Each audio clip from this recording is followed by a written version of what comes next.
Hello बच्चों। तो बच्चों आज अपन नया टॉपिक पढ़ेंगे फंक्शन।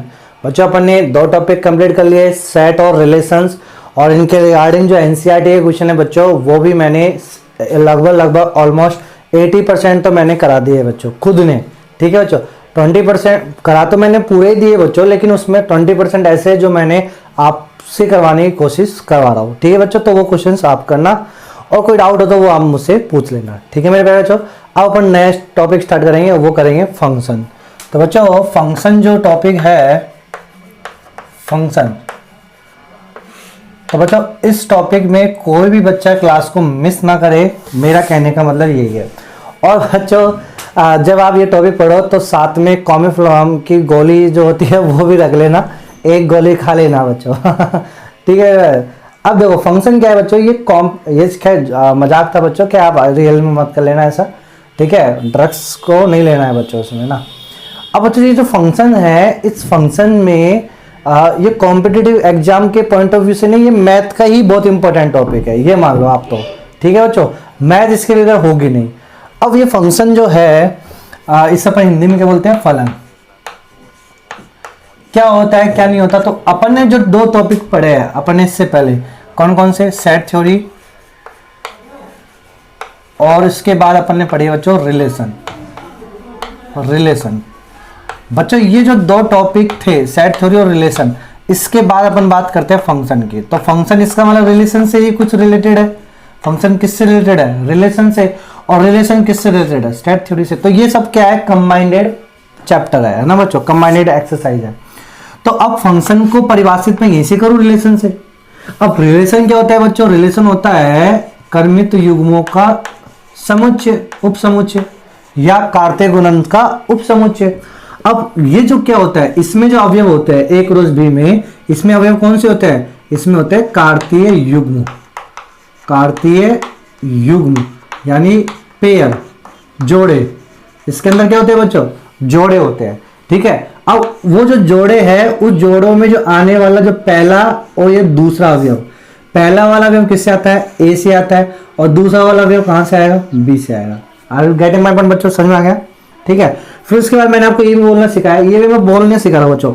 इसके बाद मैंने आपको ये सिखाया था कि अब यदि मान लो ये संबंध है, ऐसा कोई संबंध है, ठीक है, मतलब ये संबंध में है, ये जोड़ा किसके अंदर आ गया, संबंध के अंदर है। इसका मतलब अपन क्या चेक करेंगे, क्या बोलेंगे कि इस वाले कैंडिडेट या इस वाले अवयव का रिलेशन जो भी संबंध है वो किससे है, इस वाले से, यानी इसका संबंध इससे है। अब कैसा संबंध है जो आपको क्वेश्चन में दिया होगा, वो इसका संबंध इससे है, इसका संबंध इससे नहीं, इसका संबंध आगे वाले का संबंध किससे है, पीछे वाले से है। आगे कहते हैं बच्चों, समझ में आ गया। अब मुझे कौन सा संबंध, मान लो ऐसे कई सारे संबंध है, कौन सा संबंध फंक्शन को आयोजित करेगा, फंक्शन को ऑर्गेनाइज करेगा, कौन सा संबंध। तो बच्चों कौन सा संबंध करेगा, ऐसा संबंध जो झूठ की बुनियाद पे खड़ा नहीं किया गया हो, वो संबंध किस पे कहलाएगा बच्चों, वो फंक्शन की श्रेणी में आ जाएगा। समझ आया बच्चों, झूठ की बुनियाद। अब बच्चों वो झूठ की बुनियाद क्या होती है बच्चों, अपना जो संबंध है यानी बिल्कुल अच्छा हो, पहले से सब कुछ क्या हो, साफ साफ कर दिया हो। ठीक है, वो संबंध क्या होगा बच्चों, फंक्शन कहेगा। अब मैथमेटिक्स में कैसे समझेंगे, ये तो डेली लाइफ वाली बातें हो गई बच्चों अपने जीवन की, है ना। अब अपन इसकी कैसे समझेंगे कि मैथ में, सर हम मैथ में कैसे समझेंगे, मैथ में थोड़ी ऐसे लिखेंगे कि झूठ की बुनियाद पे ऐसा संबंध जो झूठ की बुनियाद पे हो, है ना, ऐसे नहीं। तो उसको अपन कैसे समझेंगे, इधर देखो बच्चों। सबसे पहले क्या कि ये जो भी संबंध है, मतलब इस संबंध में जोड़े होंगे, ये जोड़े हैं, ठीक है मान लो। अब ये संबंध फंक्शन को आयोजित करेगा यदि, सुनो ध्यान से, ये संबंध फंक्शन को आयोजित करेगा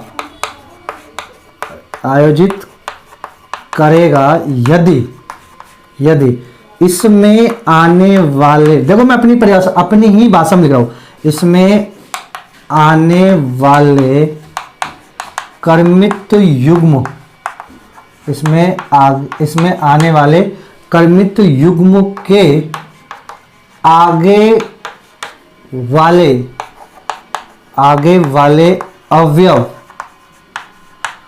वाले अवयव का संबंध का संबंध अद्वितीय हो, का संबंध अद्वितीय हो। अब ये क्या रामायण लिखी सर आपने? देखो सीधी सी बात यह है कि आयोजित करेगा यदि इसमें आने वाले कर्मित युग हो। एक बात देखो, मैं ऐसे समझाता हूँ बच्चों। मैंने यहाँ ले लिया, मान लो सुरेश ले लिया। यहाँ क्या ले लिया बच्चों मैंने? यहाँ मैंने सुरेश ले लिया, ठीक है। और यहाँ मैंने ले लिया बच्चों अल्फा ले लिया, ठीक है, कोई भी अल्फा, तो सुरेश अल्फा। तो इसका मतलब क्या है कि इसमें आने वाले कर्मित युग्मों के आगे वाले अवयव, आगे वाले अवयव यानी सुरेश, सुरेश का संबंध अद्वितीय हो। सुरेश का संबंध, सुरेश का संबंध किससे है? अल्फा से, तो ये यूनिक हो। अब बाद में सुरेश नहीं आना चाहिए, यानी सुरेश का संबंध अब किससे हो गया? अल्फा से। तो अब ऐसा नहीं हो कि यहाँ वापिस से सुरेश का संबंध बी से हो जाए। सुरेश तो अब इसमें आना ही नहीं चाहिए। अब इस बाकी जो भी जोड़े बचे हैं उसमें सुरेश कहीं नहीं आना चाहिए। समझ में आया बच्चों? तो इससे अपन बोलते हैं, तो इस प्रकार के संबंध को अपन क्या, तो इस प्रकार के संबंध किसको आयोजित कर सकता है? फंक्शन को आयोजित कर सकता है। समझाया बच्चों? यानी ये अपना खुद का क्या रखे? अद्वितीय रखे, यानी सुरेश से केवल एक ही संबंध हो। ऐसा नहीं हो कि सुरेश बीटा जाए, कि सुरेश, अब इसमें इसका मतलब क्या हो? देखो संबंध में तो बन सकते हैं, सुरेश का संबंध अल्फा से बन गया, सुरेश का संबंध बीटा से बन गया, लेकिन फंक्शन जब ऑर्गेनाइज करेंगे अपन इस संबंध का तो नहीं कर सकते। क्यों नहीं कर सकते? क्योंकि इसमें आगे वाले जो कैंडिडेट है इसका संबंध अल्फा से भी है, इसका संबंध बीटा से भी है। तो जो अपन फंक्शन आयोजित करेंगे तो उस फंक्शन में क्या बोलेंगे कि सुरेश अल्फा बीटा का संबंध, ऐसे तो लिखेंगे बच्चों उसमें। ये बात समझ में आएगी नहीं? तो ये वाली बातें आपको पहली चीज समझ में आ जानी चाहिए कि कौन सा संबंध फंक्शन को आयोजित करेगा, ऑर्गेनाइज करेगा। ऐसा संबंध जिसके अंदर आने वाले कर्मित युग्म के आगे वाले अवयवों का संबंध अद्वितीय हो, यूनिक हो। यानी सुरेश का अल्फा से हो गया। तो अब इसमें एक रोचक वाली बातें देखो बच्चों, मैंने आगे आने वाले से बात करी है, आगे आने वाले, ठीक है अवयव, पीछे वाले से नहीं। अब देखो जैसे यहाँ सुरेश हो गया, फिर इसके बाद बच्चों यहाँ क्या आ गया? यहाँ मैंने लिख दिया रमेश लिख दिया, यहाँ मैंने श्याम लिख दिया, यहाँ मैंने कुछ भी लिख दो, चलो जीवी सा लिख देता हूँ, ये लो सर, ठीक है सर, ठीक है बच्चों। अब देखो इसका मैंने अल्फा से, ठीक है, सुरेश का संबंध अल्फा से, रमेश का संबंध बीटा से, श्याम का संबंध गामा से, और जीवी का संबंध बीटा से। ये लो, ऐसे हो सकता है। यानी अब आप बोलोगे क्या ये संबंध होगा या क्या ये संबंध फंक्शन को आयोजित करेगा? बिल्कुल करेगा। क्यों? क्योंकि आगे वाले का केवल एक से ही है। देखो सुरेश, रमेश, श्याम, जीवी, तो एक का संबंध एक से ही है। ऐसे नहीं हो कि यहाँ पे कहीं वापिस से रिपीट तो नहीं हो रहा है, नाम नहीं हो रहा ना, तो एक का संबंध एक से ही हो गया। अच्छा, फिर आप बोलोगे गुरुजी नहीं, पीछे वाला अवयव देखो, अल्फा बीटा यहाँ आ गया, बीटा यहाँ आ गया, इसका मतलब रमेश का संबंध बीटा से है और जीवी का संबंध भी बीटा से है। तो हाँ बिल्कुल चलेगा। कैसे? अब बच्चों इसमें चलेगा, इसमें ये कहानी चलेगी पीछे वाली। अच्छा, डेली लाइफ वाले की कहानी अलग अलग है, चल भी सकते नहीं चल सकती, वो अपना सब्जेक्ट नहीं है। बस एक एंटरटेनमेंट के लिए मैंने आपको इतना बता दिया। मैं आप समझ जाओ मैथमेटिक्स में क्या होगा बच्चों, कि जो भी संबंध है यदि वो फंक्शन का ऑर्गेनाइज कब करेगा? जब उसमें आने वाले कर्मित युग्मों के आगे वाले अवयव का संबंध अद्वितीय हो, यूनिक हो केवल। ठीक है मेरे प्यारे बच्चों, पीछे वाले से कोई लेना देना नहीं है। पीछे वाला alpha alpha alpha alpha alpha भी हो सकता है, पीछे वाले से कोई मतलब नहीं है। यहाँ अल्फा अल्फा अल्फा अल्फा हो सकता है। ठीक है मेरे प्यारे बच्चों, आगे बात समझ में। देखो अब यदि आपको थोड़ा सा दिमाग काम करे तो अब आप मान लो मैंने संबंध लिख लिया दोस्ती का, दोस्ती वाला। ठीक है, तो देखो सुरेश की दोस्ती अल्फा से है, रमेश की दोस्ती बीटा से है। ठीक है, अब यहां देखो बच्चों फंक्शन में जैसे मान लो यदि मैंने यहां लिख दिया सुरेश, तो सुरेश की दोस्ती अल्फा से, सुरेश की दोस्ती बीटा से हो सकती है, बिल्कुल हो सकती है। तो फंक्शन का आयोजित कर सकते हैं क्या? नहीं कर सकते। इस वाले केस में फंक्शन का आयोजित नहीं कर सकते। सर क्यों नहीं कर सकते? डे टू डे लाइफ में तो अपन खूब हो सकते हैं, सुरेश का दोस्त अल्फा से सुरेश का दोस्त हो सकता है, लेकिन उसके लिए अपन फंक्शन ऑर्गेनाइज नहीं कर सकते। मैथमेटिक्स इसको गलत मानती है। क्यों? हो सकता है मैथमेटिक्स ने दूसरा मान लिया हो संबंध, तो जो भी है व्हाटएवर, आगे वाले से केवल यूनिक होना चाहिए, पीछे वाले चाहे कितने ही हो उससे अपन को कोई लेना देना नहीं है। ओके मेरे प्यारे बच्चों, समझ में आ गया?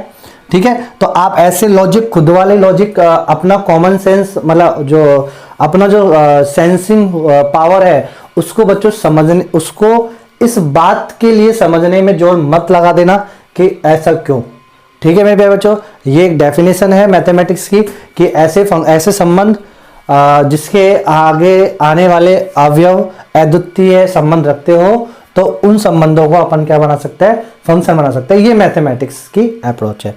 ओके मेरे प्यारे बच्चों, तो ये चीज समझ में आ गई आपको, तो संबंध की बात हो गई। अब बताओ बच्चों, देखो यदि मैं छोटी सी बात कर लूं, मैपिंग विधि लगा दो, मैपिंग, तो मैपिंग करूं मैं ना, तो मैपिंग करने का मतलब जैसे मैंने समुच्चय ले लिया ए, इसमें मैंने अवयव ले लिया 1 2 3, और मैंने बी ले लिया, इसमें मैंने ले लिया 4 5 6 7। ठीक है मेरे प्यारे बच्चों, इसका मैं एक क्रॉस बी करूंगा, संबंध आएगा, और उस संबंध के जो पेयर जो मैंने आपको बताया था अगले इससे पहले लेक्चर में बच्चों, तो वो जो संबंध है आर, मान लो कोई संबंध बनेगा ए क्रॉस बी के जोड़े में से, और वो जो संबंध है वो कहां से कहां डिफाइन होगा बच्चों, ए से बी में। ये भी मैंने आपको सिखा दिया। अब ए मैंने बना दिया, बी मैंने बना दिया, ठीक है बच्चों।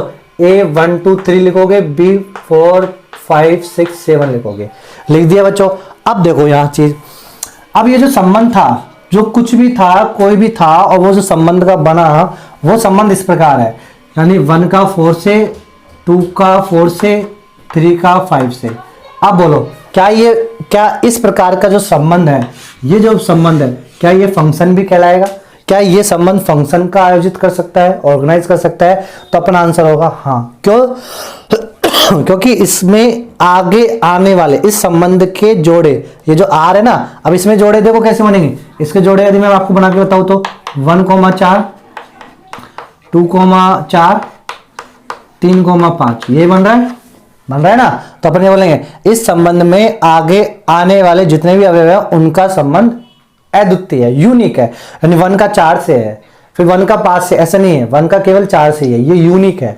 ठीक है, अद्वितीय का मतलब क्या होता है बच्चों, यूनिक है। 2 का 4 से, 3 का 5 से। आगे ग्रेड में बच्चों, तो इस प्रकार के संबंध का अपन क्या बना सकते हैं, फंक्शन बना सकते हैं। ठीक है मेरे प्यारे बच्चों, तो ये तो समझने वाली बात हो गई। आईआईटी को इससे इतना इंटरेस्ट नहीं है, ये केवल फीलिंग वाली बात हो गई। इंटरेस्ट किससे है, अब सुनना बच्चों। तो ये आप यदि कई बच्चे इसका सारांश निकालने की कोशिश करेंगे, सर इसके क्वेश्चंस कैसे बनेंगे, कैसे पूछे जाएंगे, तो आप इसकी बात घबराओ मत, ये केवल बेसिक सी बातें थी जो मैंने बताई। अब सुनो ध्यान से, अब अपन पढ़ेंगे क्या इसमें बच्चों। ये जो फंक्शन है, अब सुनो ध्यान से, ये तो हो गई फंक्शन की बात, सेट रिलेशन से कैसे लिंक किया अपन ने। अब आप सब कुछ भूल जाओ, मैथ को बेसिक वापिस से शुरू से अपन स्टार्ट करते हैं कि अब आप ये मान लो 11th क्लास की आपकी मैथ भी अभी से स्टार्ट है। फिर अरे गुरुजी हमारा तो प्राण निकल गए, अभी सेट थ्योरी इसमें, और अब आप कह रहे हो कि अभी से स्टार्ट है। हाँ बेचो बिल्कुल, अब ये जो मैन होगा, अब इसमें अपन पढ़ेंगे क्या, सुनो ध्यान से, कि इस दुनिया, इस जो गणित की जो दुनिया है बच्चों, इस गणित की दुनिया में अनंत प्रकार के फलन है, फंक्शन, यानी अनंत प्रकार के फंक्शन है। फिर प्राण निकल जाएंगे। इन अनंत प्रकार के फंक्शनों का यदि अपन अध्ययन करने लगे तो अपना पूरा जीवन यापन चला जाएगा।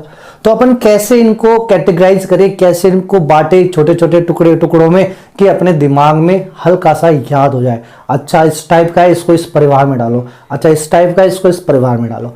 समझ में आया मेरे प्यारे बच्चों। तो जैसे अपने कितने प्रकार के विभिन्न अपने हिंदुस्तान में देख लो ना, कितने प्रकार के अलग अलग प्रकार के जातियों के लोग रहते हैं। तो उनको कैसे आइडेंटिफाई करने के लिए 7 प्रकार की कैटेगरीज में डिवाइड कर दिया, जनरल, एसटी, एससी, ओबीसी, इस प्रकार है ना बच्चों। ऐसे इतने बहुत सारे फंक्शनों को अपन क्या करते हैं, कैटेगरीज में डिवाइड कर देते हैं, क्लासिफाई कर देते हैं। ठीक है मेरे प्यारे बच्चों, तो अपन मुख्यतः कितने प्रकार से बांटेंगे, 5 प्रकार से।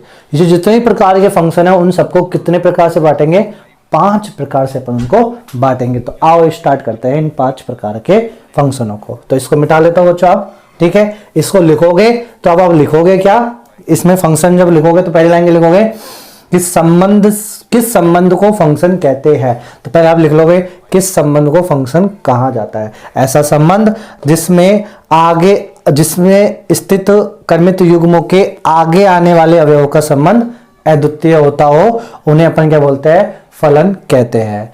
फॉर एग्जाम्पल ये कि आप देख लेना, ऐसा कोई फंक्शन है, क्या मैं इसको, ऐसा कोई संबंध है, क्या मैं इसको फलन बोल सकता हूं? हाँ मैं इसको फलन बोल सकता हूं। क्यों? क्योंकि इसमें आगे वाले अवयवों का रिलेशन अद्वितीय है। अच्छा दूसरी चीज, ऐसा, और एक और चीज और समझ लेना क्या, कि इसमें जो इसमें ऐसा जो संबंध है, ये संबंध कहां से बना, ए क्रॉस बी से, अपन ने ए क्रॉस बी से बनाया, तो ए में स्थित प्रत्येक अवयव का भी स्थित होना चाहिए, यानी ए में स्थित अवयव भी होना चाहिए। दूसरी चीज ये भी आपको मानना है कि जैसे कि संबंध जो मैंने बनाया सुरेश, रमेश, श्याम और जीवी, तो इसका मतलब अब आप एक चीज समझ जाना, और मैंने इस संबंध को क्या बोला, इस संबंध को मैंने फलन बोला। वापिस समझना ध्यान से बच्चों, कॉपी में क्या लिखोगे, किस संबंध को फलन कहते हैं, तो अब आप ये परिभाषा लिख लो, ऐसा संबंध जिसमें स्थित कर्मित युग्म के आगे आने वाले अवयव का संबंध अद्वितीय हो। ठीक है, पहली चीज तो तथा, दूसरी चीज तथा, एक को जोड़ लेना, तथा ये सभी अवयव, तथा ये सभी अवयव समुच्चय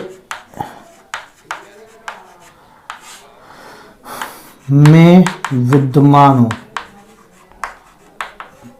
ठीक है, तथा ये सभी अवयव समुच्चय में विद्यमान हो, ये गलत लाइन हो जाएगी, तथा समुच्चय में स्थित सारे अवयव स्थित हो, ऐसे लिख लो, ऐसे लिख लो, ऐसे तो गलत हो जाएगा। क्या लिखोगे, तथा कर्मित युग्म के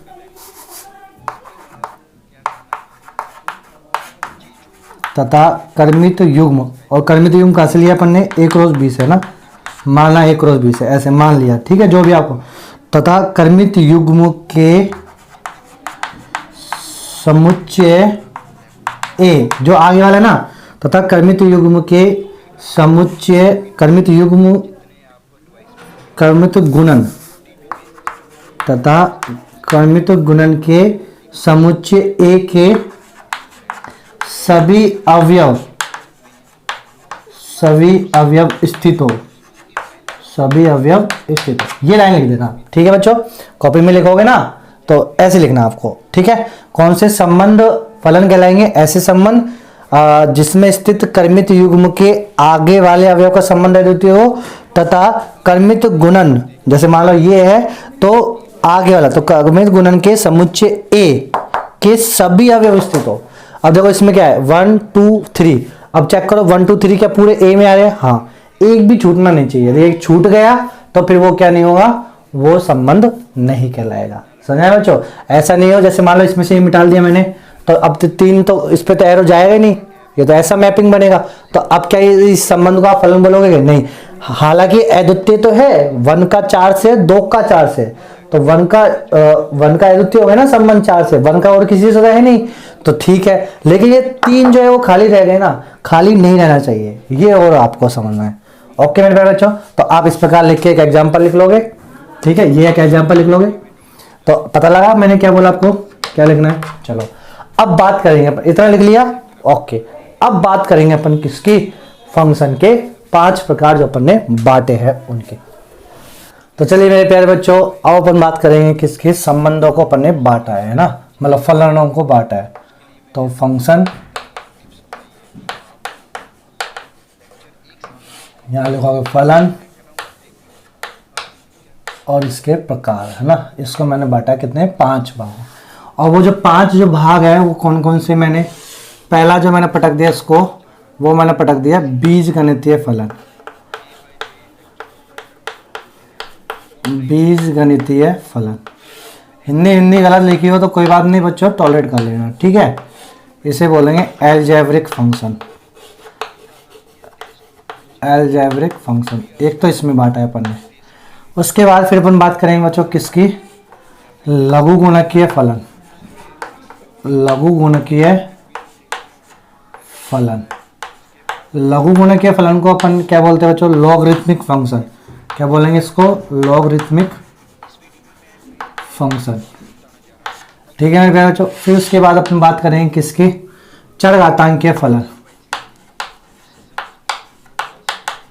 चरघातांकीय फलन, इसे अपन नाम देंगे बच्चों क्या, एक्सपोनेंशियल फंक्शन, एक्सपोनेंशियल फंक्शन।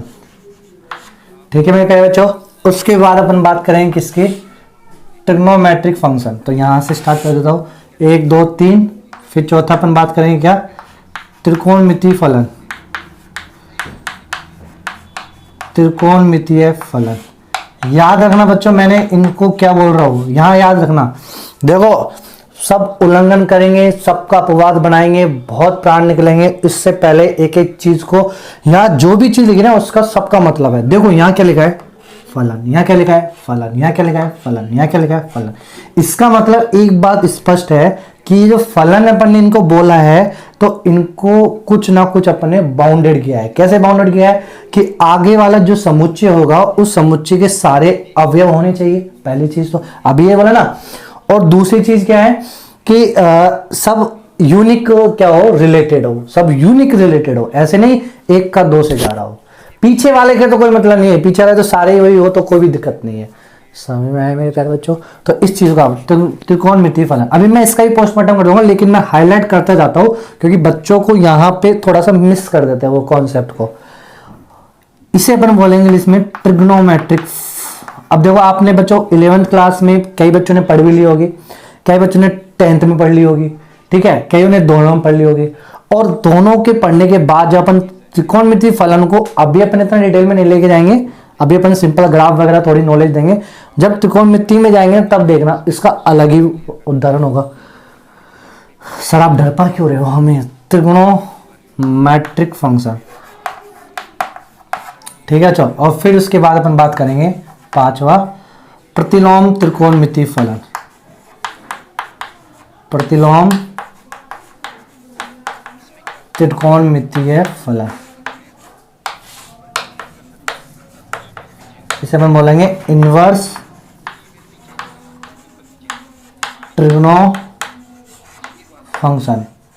तो इस प्रकार अपन ने बच्चों इस दुनिया में जितने ही फंक्शन है उनको कितने भागों में बांट लिया अपन ने, 5 भागों में मुख्यतः अपन ने डिवाइड कर दिया। हर एक फलन का भी अंदर देखेंगे तो बहुत बड़ा वो है, समझ आया बच्चों, एक बहुत बड़ा समुदाय है। ये समुदाय मान लो आप एक तरह का, ये जनरल मान लो, ये ओबीसी कैटेगरी ऐसे मान लो आप। इसके अंदर भी देखेंगे तो विभिन्न प्रकार के अलग अलग जातियां भी इसके अंदर है समझ आया बच्चों।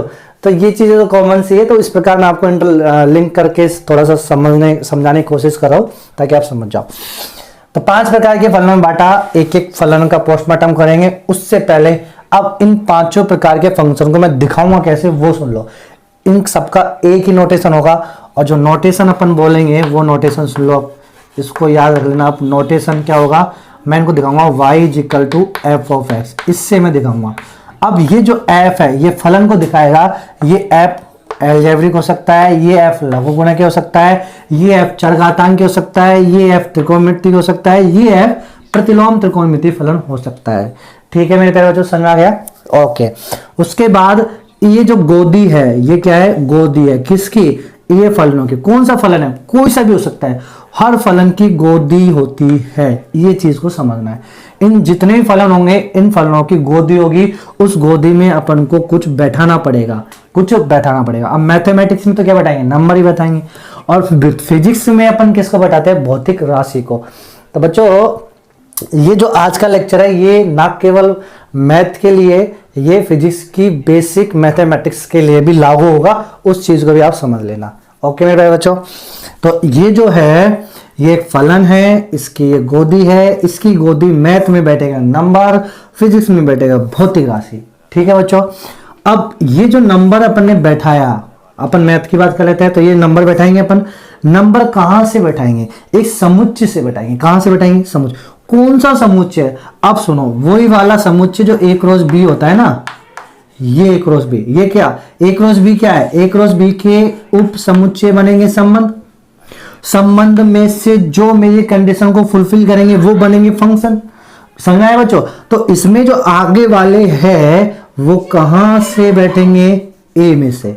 कहां से बैठेंगे, a में से। अब मुझे बताओ कि मान लो बच्चों मैंने इन सबके लिए मैंने बोल दिया आगे वाला मैंने बोल दिया वास्तविक संख्या r मतलब वास्तविक संख्याओं का समुच्चय, वास्तविक संख्याओं का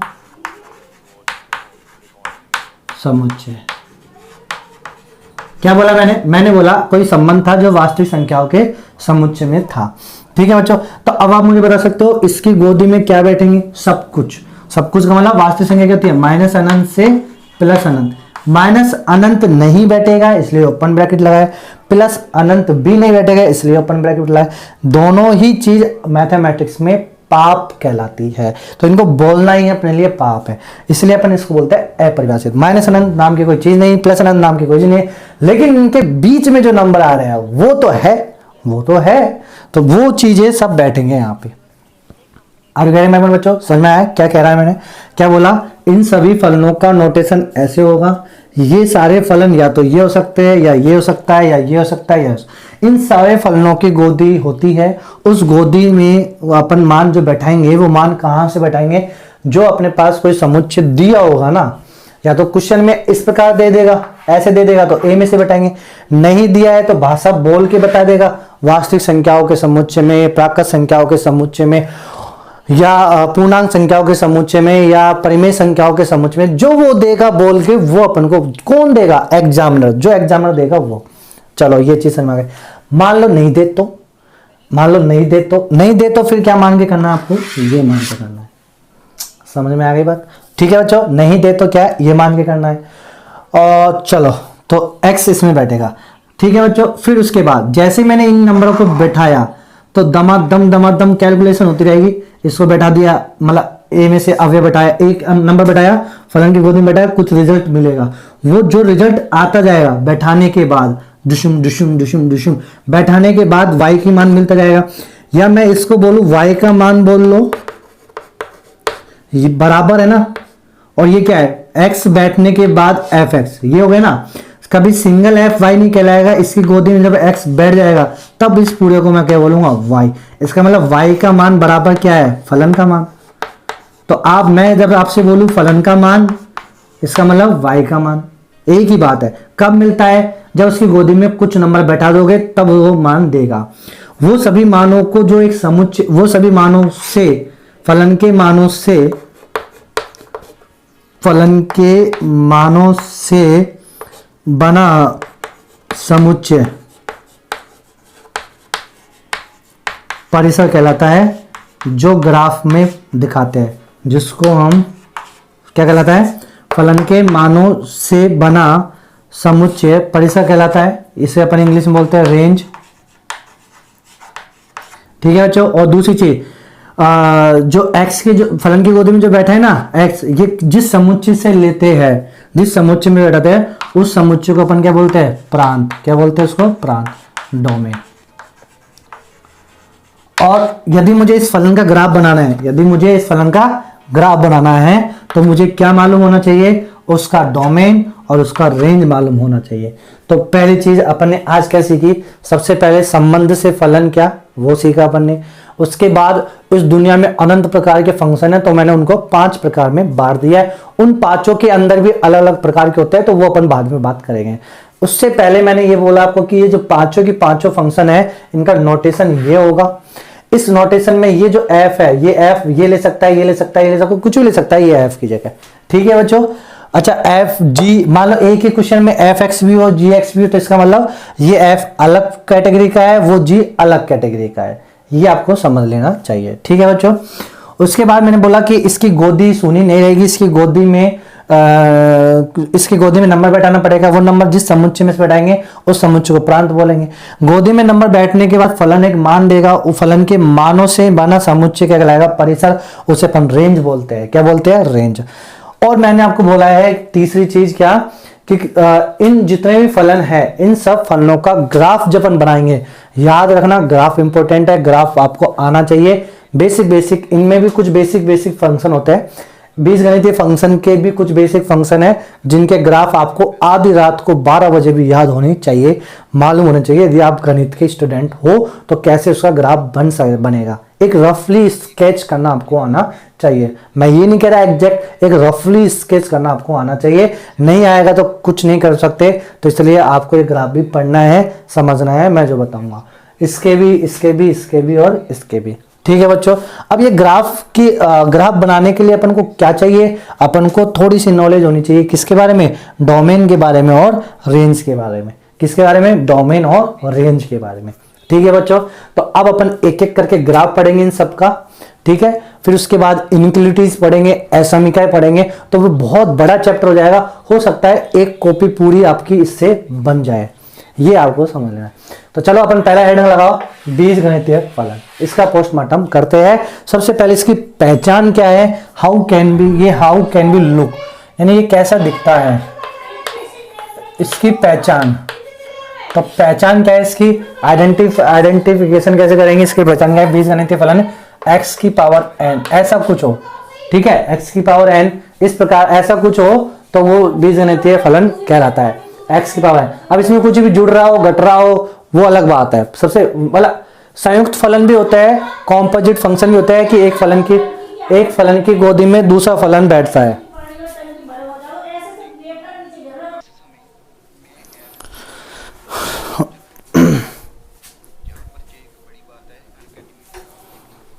ठीक है बच्चों, तो यह समझ आई आपको।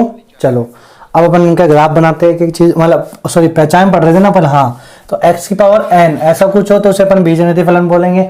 बच्चों दिमाग मत लगाना कि सर इसमें भी प्लस साइन जुड़ जाए, तो वो अलग बात है। अपन पहले एक सिंपल सी बातें कर रहे हैं, ठीक है। कुछ पहचान, लघु गुणे के फंक्शन की पहचान क्या होती है, लॉग दिखेगा चरणों में कुछ और गोदी में कुछ, तो इसमें दो होती है, यहाँ भी बैठे रहेगा चरणों में और यहाँ, ऐसे कुछ पहचान होगी तो उसे अपन लघु गुणे। चरघातांकी फलन एक अचर होगा, यानी 2 पे पावर कुछ हो, 2 पे पावर, 3 पे पावर, 4 पे पावर, ई पे पावर, यहाँ पे x हो ना, ये x ऐसे, तो इन्हें इस टाइप के देखो गोदी का। अब इसमें तो कहाँ बैठाएंगे x को, यहाँ भी बैठा सकते हैं, यहाँ भी बैठा सकते हैं। इसमें x कहाँ बैठेगा, यहाँ बैठेगा। ये तो क्या है, ये कैसा नंबर है, ये तो है अचर नंबर यानी फिक्स नंबर, और ये कैसा है बदलने वाला। ये कौन सा, ये गोदी है, देखो ये ऐसे नंबर सीधा बैठेगा ना। मेरे को लग रहा है तोते उड़ रहे हैं, कोई बात नहीं, थोड़ा सा समझो। लॉग में क्या है, 2 गोदी है, यहाँ भी बैठ सकता है, यहाँ भी बैठ सकता है, 2 चर है। चरघातांकी फलन में क्या है, ये तो सब आगे वाले तो क्या है, ये तो फिक्स है। देखो बीजगणितीय में और चरघातांकी में डिफरेंस है बस क्या, कि इसमें जो चर है वो घात में है, इसलिए इसे बोलते हैं चरघात। यानी जो आप जिसको बैठाते हो ना वो कहाँ बैठा है, वो पर माथे पे बैठा है, ये माथे पे बैठा है, ठीक है। और यहाँ क्या बैठा है, यहाँ पे जो अचर है वो अचर घात में बैठा है। तो अचर यदि घात में बैठा है तो बीजगणितीय फलन होगा, अचर यदि किस में बैठा है और यदि चर यदि घात में बैठा है तो उसे चरघातांकी फलन बोलेंगे, ठीक है बच्चों। तो इस प्रकार की जो पहचान है 5 की पावर x, 6 की पावर x, ये सब क्या कहलाएंगे, चरघातांकी फलन। त्रिकोणमितीय फलन तो जानते हो, साइन, कोस, टेन, ये सब क्या होंगे, त्रिकोणमितिक फलन होंगे। इनकी पहचान ये होती है। प्रतिलोम त्रिकोणमितीय फलन की पहचान क्या होती है, साइन इनवर्स ऐसे, ये होती है क्या, प्रतिलोम त्रिकोण, sine inverse, cos inverse, tan inverse, ये होती है प्रतिलोम त्रिकोणमिति की पहचान। तो ये सिंपल सी पहचान हो गई। अब हेडिंग लगाना बीजगणितीय फलन, ठीक है बच्चों, अलजेब्रिक फंक्शन पहचान। चलिए बच्चों अब अपन बात करेंगे किसकी, पहला पोस्टमार्टम करते हैं किसका, अलजेब्रिक फंक्शन का। पूरा तो मैं कर ही नहीं सकता, पूरा ही कर दिया तो फिर कहानी खत्म हो जाएगी पूरी मैथ हो जाएगी बच्चों। बेसिक अलजेब्रिक फंक्शन के अंदर भी कुछ बेसिक ऐसे जिनको अपन को मालूम होना चाहिए। कौन कौन से बेसिक, सबसे पहले इसके अंदर आता है बच्चों क्या, देखो मैं आपसे बोलूं कि बच्चों जैसे मैंने अभी आपको बोला ना x की पावर n ऐसे कुछ पहचान होती है, n कुछ भी हो सकता है। मान लो n के लिए मैंने 0 रखी, n के लिए 0 रखी, तो x की पावर 0 इजिकल टू, अब किसी भी चर पे घात 0 हो तो उसका आंसर कितना होता है, 1 होता है, उसका आंसर कितना होता है 1। आगे बच्चों समझ में आता है ना, ये चीज तो आप जानते हो, ठीक है। तो इसका मतलब क्या है, यदि मान लो मैंने आपको बोला y इजिकल टू, ये तो पता है ना, y इजिकल टू 2x0, ये बोला, तो बोलो कैसा फलन है ये, बीजगणितीय फलन। सब पहचान गए सारे बच्चे। बोलो कांस्टेंट तो कुछ भी लग सकता है ना, किसी से मल्टीप्लाई करो, भाग लगाओ, वो कोई दिक्कत नहीं है। आप तो ये देखो कहानी, तो ये क्या है, बीजगणितीय फलन।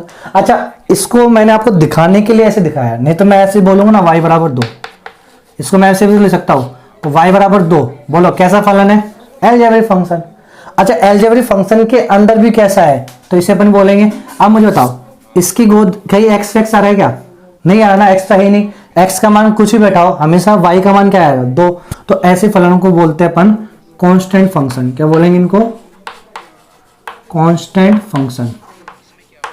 कांस्टेंट, आपको आपसे बोलो कांस्टेंट फंक्शन किस कैटेगरी में आता है, तो अलजेब्रिक की कैटेगरी में आता है। कैसे आता है ये लो पता दो उसको, ठीक है बच्चों। क्यों कांस्टेंट फंक्शन क्यों नाम दिया, x की वैल्यू कुछ भी हो हमेशा 2 ही रहेगा, यानी x की वैल्यू कुछ भी हो y का मान यानी फलन का मान, y का मान मतलब फलन का मान, y का मान हमेशा 2 ही आएगा। तो कांस्टेंट हो गया ना ये, y का मान यानी फलन का मान हमेशा 2 ही आए, तो फलन कैसा हो गया, कांस्टेंट हो गया। समझ में बच्चों। अब इसका ग्राफ की बात करें, ग्राफ बनेगा कैसे। तो देखो बच्चों, ग्राफ मुझे इसका ग्राफ बनाना है, इसका क्या बनाना है, मुझे ग्राफ बनाना है। तो किस किस की नॉलेज होनी चाहिए, सबसे पहले पता हो जाना चाहिए कौन सा फलन है, वेरी गुड। तो उसके बाद मुझे इसका डोमेन और रेंज मालूम होना चाहिए, डोमेन को क्या बोलते हैं अपन, प्रांत बोलते हैं, और रेंज को क्या बोलते हैं अपन, परिसर बोलते हैं। परिसर होता है। प्रांत क्या होता है, x के वे सभी मान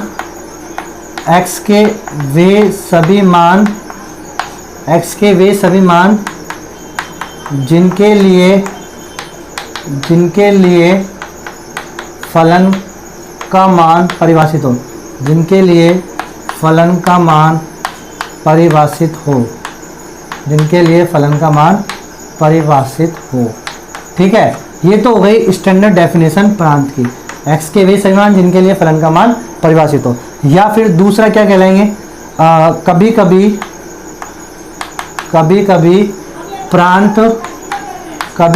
प्रांत एग्जामिनर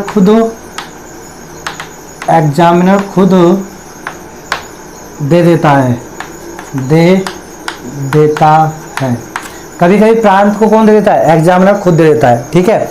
तो खुद देने का मतलब ये है कि जैसे मान लो क्या होता है बच्चों कि x के ये जो परिभाषा है ना, x के वे सभी मान जिनके लिए फलन का मान परिभाषित हो।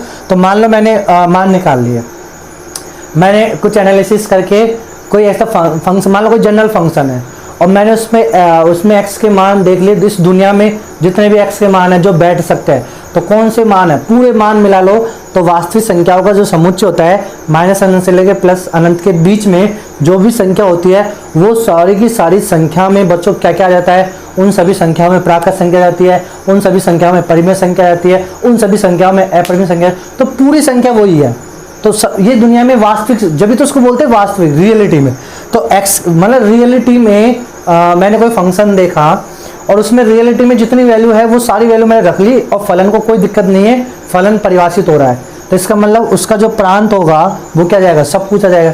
लेकिन कभी कभी एग्जामिनर क्या कर लेता है, कभी कभी प्रांत एग्जामिनर खुद दे देता है। अब खुद देने का मतलब ये है कि इस परिभाषा से, अब एक चीज समझ लेना, इसको नोट कर लो, अच्छे से लिख लो, दिमाग में बैठा लो, कंफ्यूज मत होना। ऊपर हेडर पे जो भी 9966 में लगा लो। क्या, सुनो ध्यान से मैं क्या कह रहा हूँ।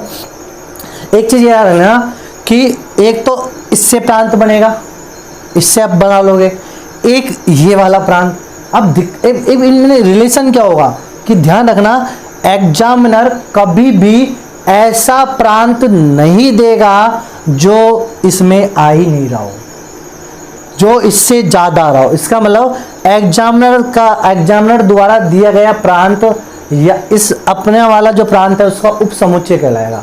मतलब ये छोटा दे सकता है, एग्जामिनर इसको छोटा कर सकता है लेकिन बड़ा करके कभी नहीं देगा।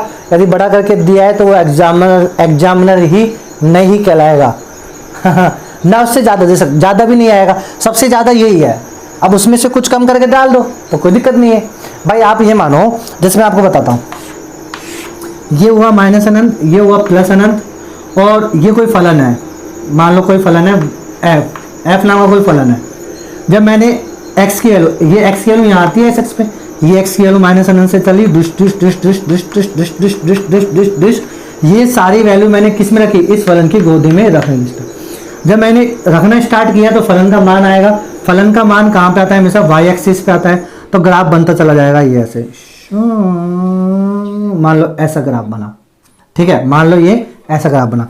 कौन सा, ये किसका ग्राफ बना है, इस वाले फलन का। कब बना है, जब मैंने x के लिए माइनस अनंत से लेके प्लस अनंत रखी है तब ये ग्राफ बना है। और परिभाषित है, बिल्कुल है। तो इसका मतलब इस फलन का, ये जो m नाम का फलन है ना, f नाम का जो फलन है, इसका प्रांत क्या हो गया, इसका प्रांत हो गया r, इसका प्रांत क्या हो गया r। ठीक है बच्चों, कोई दिक्कत है क्या, नहीं है। चलो अब सुनो ध्यान से, अब एग्जामिनर क्या खुरापाती दिमाग लगाएगा, मान लो एग्जामिनर ने यही फलन दिया, प्रांत इसका आर है ये हमको मालूम है, लेकिन एग्जामिनर ने आपको क्या दे दिया, एग्जामिनर ने दे दिया आर प्लस, एग्जामिनर ने प्रांत क्या दे दिया आर प्लस, आर प्लस का मतलब धनात्मक वास्तविक संख्या। धनात्मक वास्तविक संख्या में क्या होता है, यानी जीरो भी नहीं होता, जीरो पे भी ओपन होता है, जीरो के बाद ये, उसने क्या बोला, उसने ये बोला एग्जामिनर ने कि मैं आर बार नहीं रखा, मैं फलन दे रहा हूं एफ, और इसमें प्रांत क्या बोला आर प्लस, ये आर प्लस किसने बोला, एग्जामिनर ने बोला। तो इसका मतलब अब जब इसका ग्राफ बनेगा तो आप बता सकते हो क्या मैं ये वैल्यू रखूंगा कि इसमें एक्स की, नहीं, क्यों, क्योंकि एग्जामिनर मना कर रहा है, तो नहीं रख रहा, तो ये ग्राफ भी नहीं बनेगा, नहीं बनेगा जब रख ही नहीं रहा। और बोलो जीरो रखा क्या, नहीं, आर प्लस में जीरो नहीं आता, आर प्लस में जीरो नहीं आता, आई प्लस में जीरो नहीं आता, आई माइनस में जीरो नहीं आता, आई प्लस में जीरो नहीं आता, ये बात आपको समझ में आनी चाहिए, क्यू प्लस आर प्लस, ठीक है, जो भी प्लस माइनस होगा ना लिखा हुआ उनमें जीरो नहीं आता, क्यों, जीरो ना धनात्मक होती है ना ऋणात्मक होती है। तो ये जीरो पे क्या हो जाएगा, यहाँ पे ओपन, जीरो पे कुछ मान मिलेगा नहीं ना, जीरो रख ही नहीं सकते, तो ये इसका क्या बना, ग्राफ बनेगा। तो इस वाले फंक्शन का ग्राफ ऐसा बन जाएगा। कब बनेगा, जब एग्जामिनर ने ये दिया, एग्जामिनर ने यदि ये दिया है तो ग्राफ फिर ऐसा बनेगा, और ये नहीं दिया, प्रांत पूरा आर दिया है, तो फिर ग्राफ जो पहले वाला था वो बनेगा। अपन को कौन सा याद रखना है, अपन को मेरे प्यारे बच्चों, अपन को ये पूरा ग्राफ याद रखना है कि उसका रियलिटी में जनरल जो बोलते हैं, जनरली उसका जो ग्राफ होता है वो कैसा बनता है, जनरली उसका ग्राफ जो होता है वो कैसे बनता है, पूरा वो फुल नॉलेज जब अपन को रहेगी तो वो आधी आधी कितनी दे दे अपन उसको कर सकते हैं, ठीक है। अब पूरी उसके बारे में पूरी मालूम नहीं है तो अपन कैसे उसको करेंगे, तो समझ में आया बच्चों। तो अब ये चीज आप समझ लेना, डोमेन किसको बोलते हैं, एक्स सही मान जिनके लिए फलन का मान परिभाषित हो, इससे तो पूरा ही पोस्टमार्टम हो जाता है, सब कुछ निकाल लेता है। ये खुद अपने आप में एक केस चलेगा, समझ में आया बच्चों, कैसे अपन प्रांत निकालते हैं, तो ये भी आपके 15 दिन चलेगा कम से कम, कि अपन प्रांत कैसे निकालते हैं फलनों का, ठीक है। परिसर कैसे निकालते हैं ये 20 दिन चलेगा। अब आप बोला 15-20 ये तो बहुत दिन हो गए, नहीं मतलब दोनों को मिक्स कर लेंगे, 15 दिन में प्रांत परिसर हो जाएगा, ठीक है। फलन का प्रांत फलन का परिसर कैसे निकालते हैं। अब परिसर की कहानी सुनो, परिसर कैसे पता लगेगा, जब प्रांत अपन निकाल लोगे तो प्रांत के जो मान आप डालोगे फंक्शन में, तो मान डालने के बाद जब वैल्यू आएगी उन्हें अपन क्या बोलेंगे, परिसर, ठीक है बच्चों।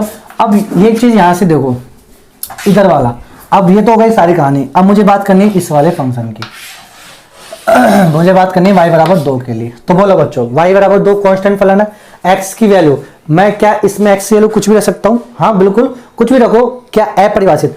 देखो परिभाषित और अपरिभाषित का मतलब ये होता है, अपरिभाषित का मतलब क्या होता है कि जिसके लिए फलन का मान अनंत आ जाए, ठीक है, काल्पनिक रहे, तो वो भी चीज मैं आपको थोड़ी देर बाद में बताऊंगा या फिर नेक्स्ट लेक्चर में इसको बताऊंगा, ठीक है बच्चों। तो अभी इतना देख लो बस, क्या कि इसमें x की वैल्यू कुछ भी रखो, y को कोई दिक्कत नहीं है, कुछ भी रखो इसको कोई दिक्कत नहीं है इस फलन को, ठीक है। तो इसका मतलब इसका प्रांत क्या हो गया, इसका प्रांत हो गया सब कुछ r। फिर मैंने देखा कि सब कुछ r रखने पे मान क्या मिल रहा है, मान तो हमेशा 2 ही मिल रहा है, तो मान 2 मिल रहा है, इसका मतलब परिसर तो केवल क्या हुआ 2। अब 2 ऐसे तो लिखूंगा क्यों, परिसर क्या होता है, समुच्चय होता है, परिसर तो क्या होता है, समुच्चय होता है, तो समुच्चय को तो फिर कैसे लिखना पड़ेगा, ऐसे। तो जो भी अचर फलन होता है उसका प्रांत तो सब कुछ होगा, परिसर क्या होगा उसका, वो दिया होगा मान, 2 है तो 2, 5 है तो 5, 1.5 है 1.5, 2.5 है 2.5, जो भी है, ठीक है। अब ग्राफ बनाओ तो ग्राफ बन जाएगा, ये हो गया x एक्सिस, ये हो गया y एक्सिस। मुझे बताओ प्रांत क्या है, सब कुछ, इसका मतलब माइनस अनंत से लेके प्लस अनंत सारे मान रखने पड़ेंगे, सब रख लो, सब रखो, चलो रख लिया। उसके बाद परिसर क्या रहा है, केवल 2, तो परिसर 2 कहां मिलेगा, धनात्मक 2 यहां मिलेगा। अच्छा 0 रखने पे भी क्या रहा है 2, 1 रखने पे भी 2, इसके बीच में जो भी रखने 2 2 2 2, तो 2 2 ऐसे सबको पॉइंट में मिलाएंगे, तो ये हो गया क्या आपके पास ग्राफ किसका, अचर फलन का। तो अचर फलन का ग्राफ y बराबर 2 के लिए, जरूर नहीं 2, अच्छा मान लो ये 5 हो तो y बराबर 5 ऐसे, y बराबर 7 ऐसे, y बराबर -2 तो ऐसे, y बराबर 10 हो, जो भी हो y बराबर एक कांस्टेंट हो तो उसका ग्राफ ये बनेगा, ठीक है बच्चों।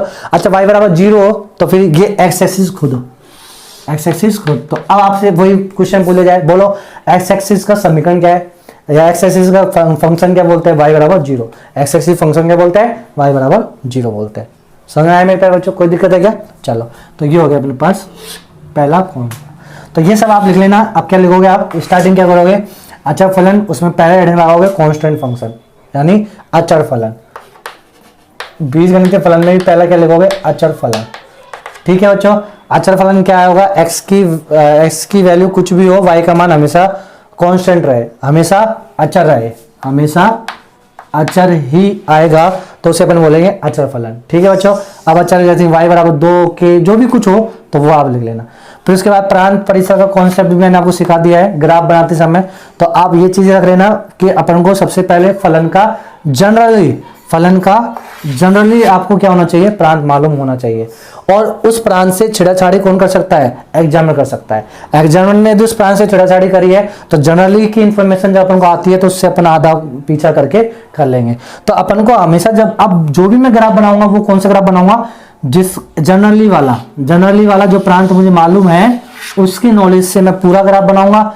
एग्जामिनर फिर बाद में जो आधा टेढ़ा करेगा वो अपन करते रहेंगे, और वही बच्चों को दिक्कत आती है, सबसे ज्यादा दिक्कत ही बच्चों को उसमें आती है, गुरुजी ये ऐसे कैसे बना, गुरुजी हमने तो ऐसे पढ़ा, अरे तो उस समय हम बच्चों को ये बोलते हैं कि बेटा इसको ऐसे अपन ने, तो वो चीजें आपको मालूम होनी चाहिए। ठीक है मेरे प्यारे बच्चों, तो आज के लिए अभी मैं इतना ही समाप्त करता हूँ। नेक्स्ट लेक्चर में अपन इसको आगे बढ़ाएंगे, पहला पॉइंट, दूसरा पॉइंट, तीसरा पॉइंट, ऐसे अपन करते चलेंगे। ठीक है, तो ये चीज समझ में आ गई आपको। परिसर की जो कहानी है, परिसर और डोमेन खुद 15 दिन में चलेंगे, कैसे अपन फलनों का प्रांत।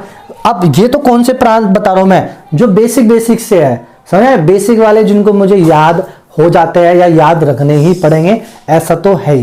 कुछ चीजें ऐसी होती है, मुझे कोई नई चीजें बनानी होती है तो बच्चों मुझे एक रेफरेंस लेना होता है पुरानी चीजों का। अब वो पुरानी चीजें कहाँ हैं, तो उससे ही पुरानी कोई चीज होगी, उसके आधार पर वो पुरानी चीज बनी। वो पुरानी चीज कहाँ से, उससे पहले कोई पुरानी चीज बनी होगी, उसके आधार पर वो आई। तो इसी प्रकार बच्चों ये चीजें हैं यहाँ पे कि यदि मैं आपको ऐसे मानता चला गया कि प्रांत कैसे निकालते हैं, अभी यदि आप इसमें दिमाग लगाओ ये कैसे हुआ ये कैसे हुआ, तो मत लगाना। क्यों, अभी मैं कुछ फलन ऐसे रहेंगे जिनके प्रांत को हमेशा आपको याद ही रखवाऊंगा कि ये प्रांत तो आपको याद रखना है। इनकी सहायता से फिर आगे के जो 1000-2000 जो फलन अपन बनाएंगे वो आपको मतलब रखना है। ओके मेरे प्यारे बच्चों, have a good day, bye bye, see you again.